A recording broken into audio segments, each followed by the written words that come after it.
노라. 아멘. 오늘도 말씀과 기도로 목요일 하루를 시작하는 우리 모든 성도들 가운데 하나님의 놀라운 은혜가 언제나 함께하여 주시기를 주님의 이름으로 간절히 축원드립니다. 오늘 통독할 말씀은 골로새서 1장에서 4장까지 말씀입니다.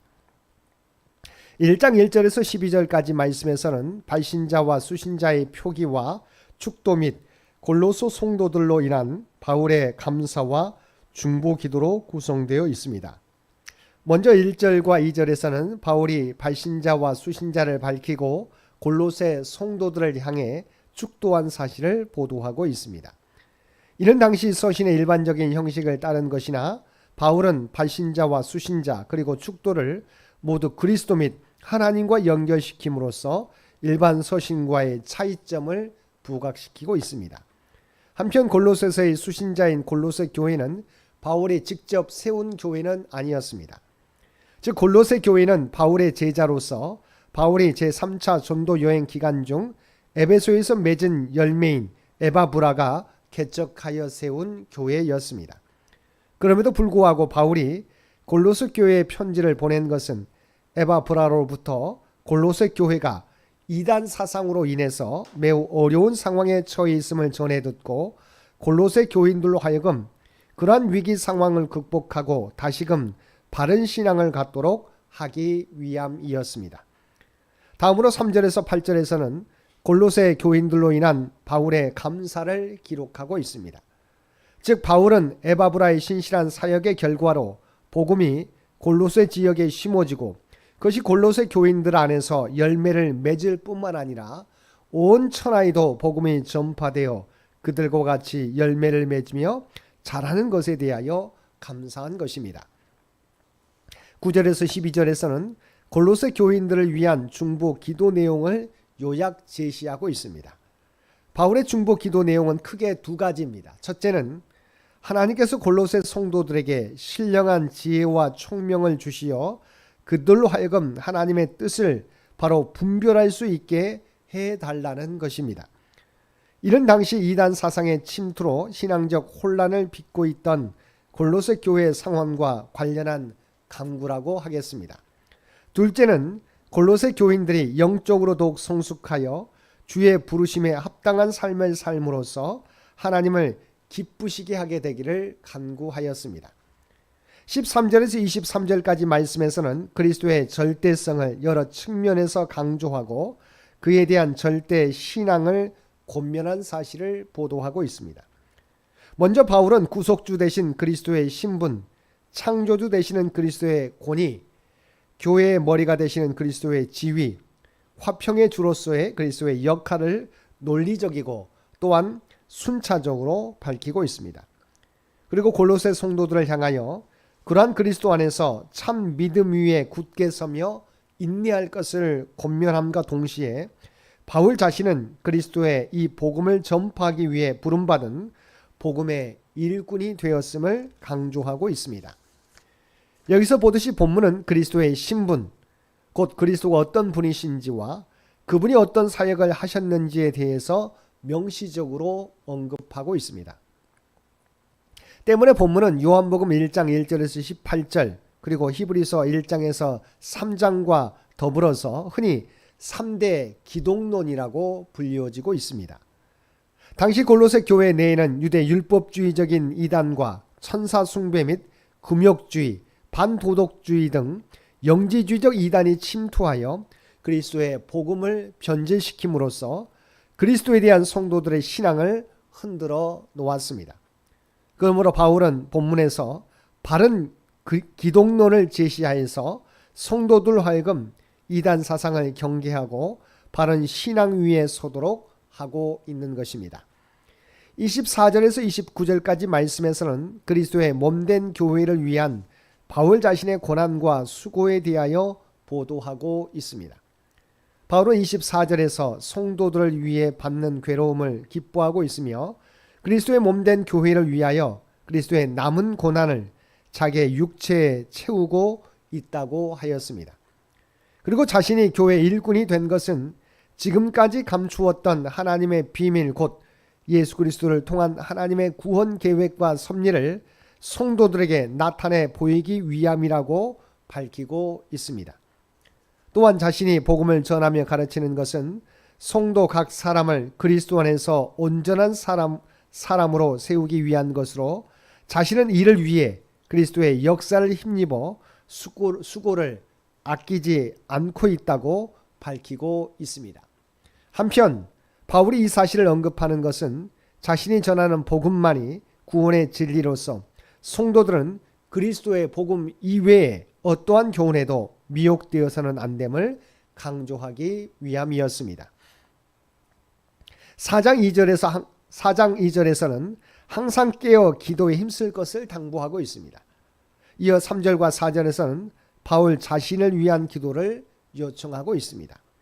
즉 바울은 기도에 힘쓸 것을 당부하는 즈음에 하나님께서 자신의 일행에게 복음의 문을 열어주사 복음을 담대히 전할 수 있도록 하는 것과 현재 갇혀있는 자신에게 다시금 복음을 전할 수 있는 여건을 주시도록 기도해 주시기를 요청하고 있는 것입니다. 5절과 6절에서는 불신자들과의 관계에서 지혜롭게 처신하여 세월을 아끼라고 권면하고 있습니다. 9절과 10절을 보면 오네시모와 마가가 등장하는데 사도 바울은 이들에 대하여 각각 신실하고 사랑을 받는 형제, 그리고 디모데후서 4장 11절에서 내게 유익한 자라고 소개하고 있습니다. 하지만 이들의 과거를 살펴보면 둘 다 커다란 실수를 한 사람이었습니다. 먼저 오네시모는 골로새 출신으로 골로새 교회에 예배 초소를 제공했던 빌레몬의 종으로 있던 사람이었습니다. 그러나 그는 종으로 있으면서 부정이나 도둑질을 했던 것으로 여겨집니다. 그리고 이로 인해 로마로 도망갔던 것으로 여겨집니다. 그런데 그러한 그가 로마에서 사도 바울을 만나 회심하고 사도 바울에게는 신복과 같은 사람으로 변화된 것입니다. 유익하다라는 의미의 이름을 가지고 있던 오네시모는 잠깐의 실수로 무익한 자가 되었으나 사도 바울을 통해 하나님의 유익한 종으로 변모한 것입니다. 그런가 하면 마가 역시 치명적인 실수를 한 사람이었습니다. 그는 골로새서에서 언급되었듯이 바나바의 생질로 사도 바울이 바나바와 함께 제1차 전도 여행을 떠날 당시 수종자로 함께 동행했던 인물이었습니다. 그러한 그가 선교의 어려움 때문이었는지 아니면 삼촌 바나바가 아닌 사도 바울이 선교를 주도하고 있다는 사실에 불만을 품었기 때문인지는 우리가 밤빌리아에서 선교를 포기하고 고향인 예루살렘으로 돌아가 버린 것입니다. 말하자면 무단 이탈을 한 셈으로 사도 바울에게는 치명적인 상처를 주었습니다. 이로 인해서 사도 바울은 동역자이던 바나바와도 갈라서는 아픔을 겪어야 했습니다. 그러나 이후 어떻게 되었습니까? 그는 베드로의 가르침을 통해서 굳센 믿음의 소유자가 되어서 선교 사역에 큰 공헌을 했을 뿐만 아니라 우리가 잘 알고 있는 마가복음이라는 귀한 복음서의 저자가 되었던 것입니다. 다음으로 10절에서 14절에서는 여러 동역자들을 소개하고 그들의 문안 인사를 전하고 있습니다. 이어서 15절에서 17절에서는 라오디게아 교우들에 대한 문안 인사와 서신의 회람 당부 및 아키뽀에 대한 권면의 말을 전하고 있습니다. 그리고 끝으로 18절에서는 자신의 친필 문안을 강조하고 축도로서 골로새서를 마무리하고 있습니다.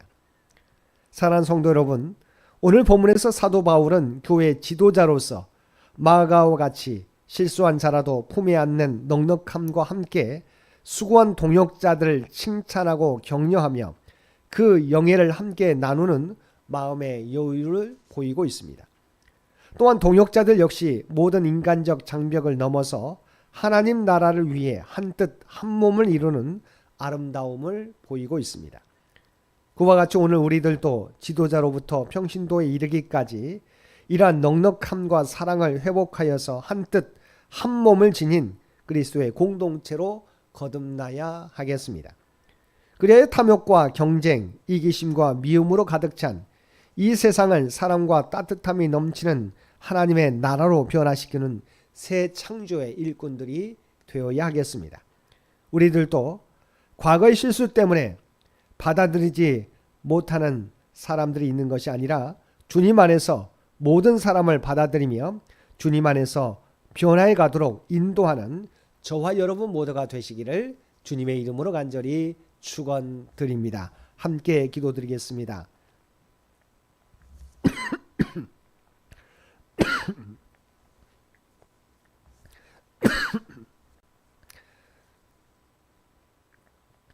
사랑과 은혜가 충만하신 아버지 하나님, 우리가 받은 은혜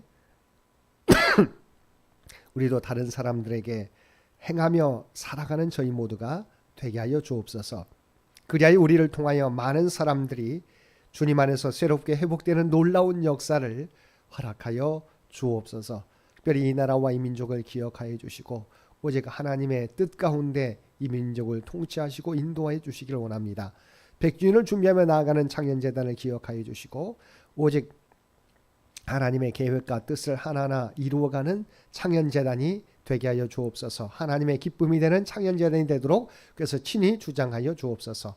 육신의 연약함 가운데 있는 창현 백성들을 기억하여 주시기를 원합니다. 특별히 권능의 오른손으로 안수하여 주시어서 놀라운 주님의 하나님의 놀라운 치유와 회복의 역사가 그들 모두 가운데 나타나게 하여 주옵소서. 연약함 가운데 있을지라도 소망을 잃어버리지 않는 주의 백성들 모두 되게 하여 주옵소서. 특별히 우리 사랑하는 자녀들 가운데 함께하여 주시곤 합니다.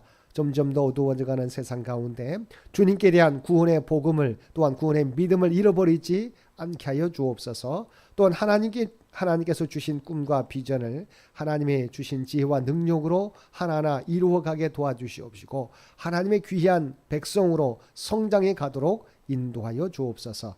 오늘도 우리에게 복된 하루를 허락해 주신 것 진심으로 감사합니다.